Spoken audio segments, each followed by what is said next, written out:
দশমী কাব্যগ্রন্থটি কার রচনা? সুধীন্দ্রনাথ দত্ত। ভাসানী যখন ইউরোপে গ্রন্থটির লেখক কে? খন্দকার মোহাম্মদ ইলিয়াস।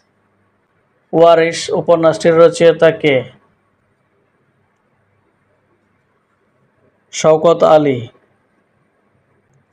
তুমি শুধু 25শে বৈশাখ কাব্যটি কে লিখেছেন? বিষ্ণু দে। বুকের ভিতর আগুন গ্রন্থটির রচয়িতা কে? জাহান আরা ইমাম। দুই সৈনিক উপন্যাসটির রচয়িতা কে? শওকত উসমান। নিচের কোনটি শরৎচন্দ্রের রাজনৈতিক উপন্যাস?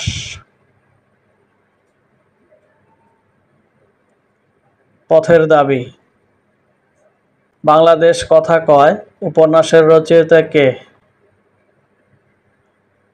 আব্দুল গাফফার চৌধুরী। শনিবারের চিঠি উপন্যাসের রচয়িতা কে? দীপক চৌধুরী। বেঙ্গল টুডে গ্রন্থটির রচয়িতা কে? এ.কে ফজলুল হক। বঙ্গসুন্দরী কাব্যগ্রন্থটির রচয়িতা কে? বিহারীলাল চক্রবর্তী। এক ফোঁটা কেমন অনল কাব্যগ্রন্থটির রচয়িতা কে? শামসুর রাহমান। নারীর মূল্য প্রবন্ধটির রচয়িতা কে? শরৎচন্দ্র চট্টোপাধ্যায়। প্রেমের ফুল কাব্যগ্রন্থটির রচয়িতা কে? কাইকো বাথ। ফুড কনফারেন্স ছোট গল্পটির রচয়িতা কে? আবুল মনসুর আহমদ।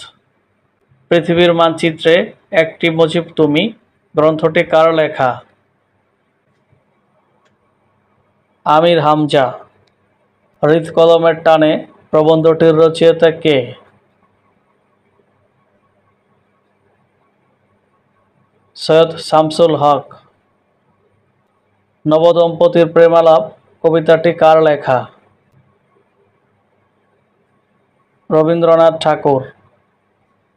পূর্ণ স্বাধীনতা চূর্ণ স্বাধীনতা গ্রন্থটির রচয়িতা কে? শওকত উসমান। প্রেম একটি লাল গোলাপ উপন্যাসটির রচয়িতা কে?